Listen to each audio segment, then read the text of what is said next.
வணக்கம் பிரபுகளே.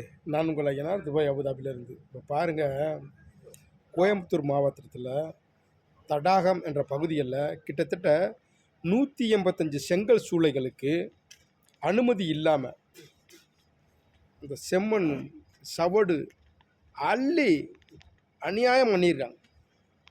ஆனால் இதெல்லாம் சுற்றுச்சூழல் ஆர்வலர்கள் போய் கம்ப்ளைண்ட் பண்ணி அதை விசாரித்து நீதிமன்றத்தினுடைய உத்தரவின்படி கிட்டத்தட்ட எவ்வளோ தெரியும் அவதாரம் போட்டிருக்காங்க? 925 கோடி அபராதம்.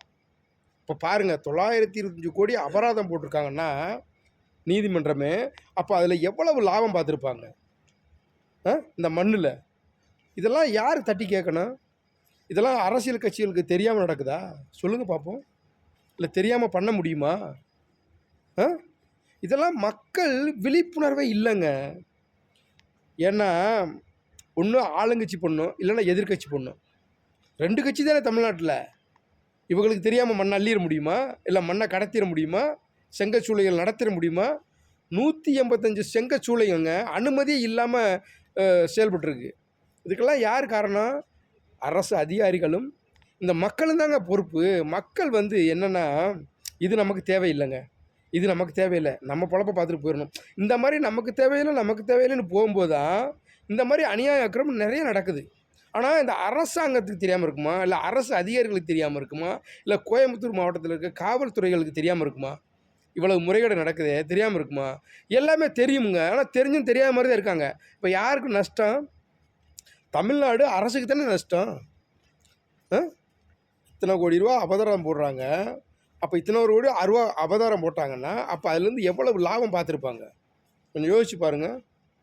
இந்த மாதிரி சட்டவிரோதமான செயல்பாடுகளை செய்கிறாங்க பார்த்தீங்களா?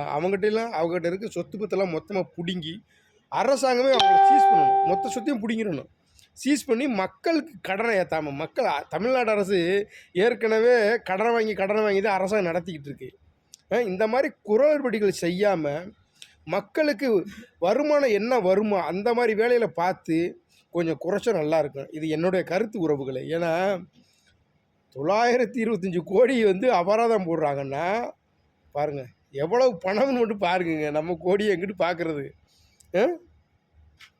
அப்போ நிர்வாகம் பார்க்குறவங்க, அரசு அதிகாரிகள் ஸ்ட்ரிக்டாக இருந்தாங்கன்னு வச்சுங்களேன், இந்த மாதிரி பண்ணவே முடியாதுங்க. இதெல்லாம் அரசாங்க கவனத்தில் எடுத்துக்கிட்டு இதெல்லாம் கட்டுக்காப்பு கொண்டு வரணும். கனிம வளங்கள் தமிழ்நாட்டில் இருந்து அதிகமாக கொள்ள போய்கிட்டே இருக்குங்க. ஆனால் தமிழ்நாடு அரசும் வேடிக்கை பார்த்துக்கிட்டு தான் இருக்குது.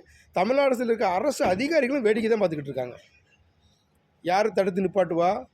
சொல்லுங்கள் பார்ப்போம். மக்கள் ஒன்றுபட்டால் தான் இந்த மாதிரி அனுமதி இல்லாமல் எந்த ஒரு செயல் நடந்தாலும் சரி தட்டி கேட்டால் தான். ஏன்னா நம்ம தமிழ்நாடு உண்மையிலே காப்பாற்றப்படும். இல்லைன்னு வச்சுக்கோங்களேன், காப்பாற்றவே முடியாதுங்க. தமிழ்நாடை பாலைவனமாக போயிடும்.